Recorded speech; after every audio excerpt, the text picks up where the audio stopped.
these niggas be old, but they don't necessarily. I'm interacting with them on the phone. They don't necessarily meet me with a respectful tone. Mm-hmm. You coming out your neck sideways. So again, because I mean, I need my job, but I'm gonna let you know that you're not about to talk to me like that, respectfully. Respectfully. You know what I'm saying? Yes, just because these calls are recorded, okay?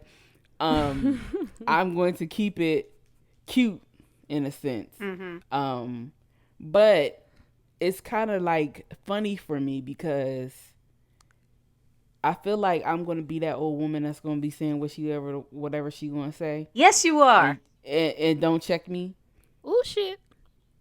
I see you being that woman. Yes. Yeah, I'm like... right now I feel like I'm getting to an age where I'm very much stuck in my ways, and like I said what I said, and it's gonna be that way. But I try not to intentionally disrespect anybody as far as just coming off the hinge with just the most outlandish, just nasty off the bat. I try not to be that way towards people. So, you know, when it comes to, like, you know, old people, they'll say shit like, "Oh, you getting fat, baby," or something like that. Like, that's not necessarily disrespectful. It's rude as shit. That's it's rude. I think I might have a tendency to be that rude old lady, but not the disrespectful old lady. But the funny thing is, old people won't say, "Oh, you getting fat." They're gonna say, "Oh, you don't be pushing away from that table, huh?" That's how they try to word it.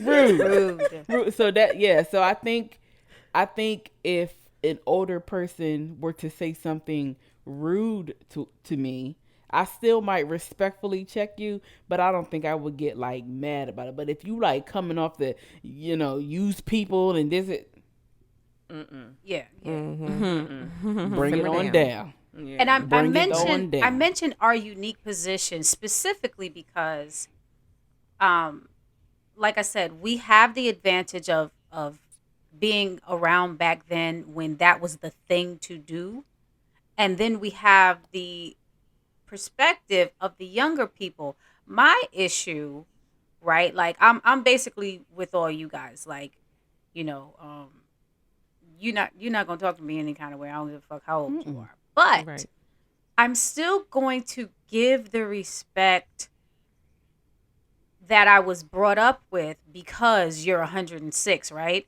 So y'all know I cuss like a fucking sailor, but I give older people the respect to try, because I can't cease it altogether, but I give them the respect to try to curb it some, because old folk don't like hearing that shit.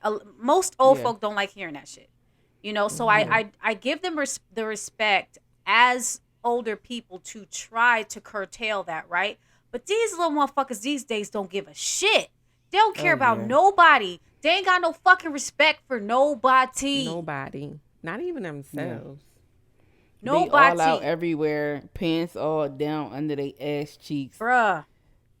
Just talking about whatever in front of somebody's grandma. In front of somebody's grandma. Like, y'all really just don't give a shit. Y'all don't give a shit about nothing. And it's sad. It's complete, like, it's sad. I don't understand. I can literally remember being on SEPTA and, you know, we fresh off of school or whatever. So, you know, we got our little potty mouths going on. But soon somebody older get on the bus, we simmer all that shit down. No hesitation. These children these days, they don't give a fuck. Not one. That's because I it's a joke that people always say, but I honestly believe, like, you got a fucking 18-year-old or 16-year-old and a mom 24 and a grandma 36. Like, it's the gaps of ages, they're getting smaller. So it's just like they feel like, you know, like my grandma 36. Like, I can talk like this around my grandma because she young. Yeah, that type of shit. Like, they don't feel the need to respect their elders because it's like, yo, they in the same age range. Like almost. Some of these pranks that these kids be playing on their parents on TikTok, I'm like, I would never. Yeah. That would never. Never. To this day. Like, people think my mouth is reckless around my mom, but I would never do some of the shit that these motherfuckers be doing. The next thing you hear, now here lays Ebony. Girl. She lived a good life. She lived a good life. All right, so the second phrase, which goes hand in hand with the first one, stay in a child's place. I want Tam I'm to with go it. first on this one. I'm with that. Especially because I ain't say nothing the last one. But Tim is the queen to stay in a child's place. am I? Shit, I am. I'm- Fuck that. And it's not even like on like a parent when it's like, you know, do what I said type shit. It's legit because these babies go through so much shit and I want them to stay as innocent as possible for as long as possible. Yeah. So like me saying that as much as I do is really for that. Like you don't need to be exposed to all this adult shit. You don't need to be exposed to all this dysfunction. You don't need to, like that's not your place, and that's not your place for a reason. And I'm like, I want you to stay in your place. Like I really do. I want you to stay in this child like innocent space for as long as you can, because once you are out, there is no going back. Girl.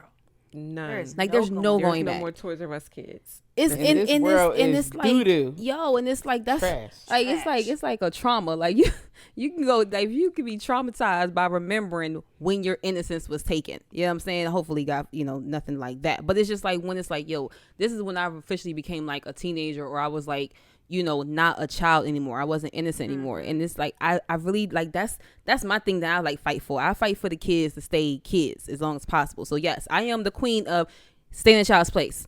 Get out And- my mouth. Same. Get out And my face. I'm with that because it's like, if you grow up too fast, right? The fuck you got to look forward to. Nothing. And y'all be bullying me with my kid. I don't give a fuck. No, she can't get her nails done. No, she can't be doing. No, I ain't say that. I No. never said get her nails done. I ain't never say that. Look, now. I'm with you. I'm with you. Don't. No. You don't. You see, but she a sent little that bit of picture polish. with the fucking makeup. I was cool with the butterflies and shit, but that goddamn glam look, take that off. Take it off. And listen, you know, to each his own on how you raise your kid. But I've never been like, I mean, I wasn't even one that was Too like, oh, I grown. want a little girl because you know I can play her up like a doll. She's not a doll. She's a child. You know what She's I'm a saying? child that's Play gonna with your become an dolls. adult. Play dress up with your dolls.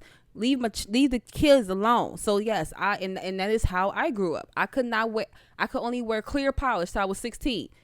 You know what I'm saying? I could not get my second hole Same. pierced, I think, until I was either 16 or 18. But the thing is, by the time I got to that age, I didn't give a fuck no more. Didn't even care. I didn't care. It was not a one. Like I could have been bugging my mom from 11 to 15. Mom, can I get this? And she's like, no, 16. No, 16. By the time I got 16, I forgot all about it. It was not Exactly. a concern. It wasn't a want. It was because all ain't my missing friends out on had it. Yeah, all my friends had it, and I wanted to be cool and wanted to be like them, but I wasn't missing out on nothing. None of that was a necessity. I still ain't got my second hole pierced. I got, don't even put an I got earring in my thing second pierced, hole. though. I But got look. I did. Me and my I'm just mom saying, went my at 16th I was like birthday. 7 or 8. We went and got my second one. So yeah, I wasn't man, that. these I was probably in babies. like 5th grade or something. I was like in that. middle school when I, I got was my second 16 hole. on my 16th Yeah, but birthday, I'm when it pierced comes Dakota. to you okay. When it comes to like conversation and stuff,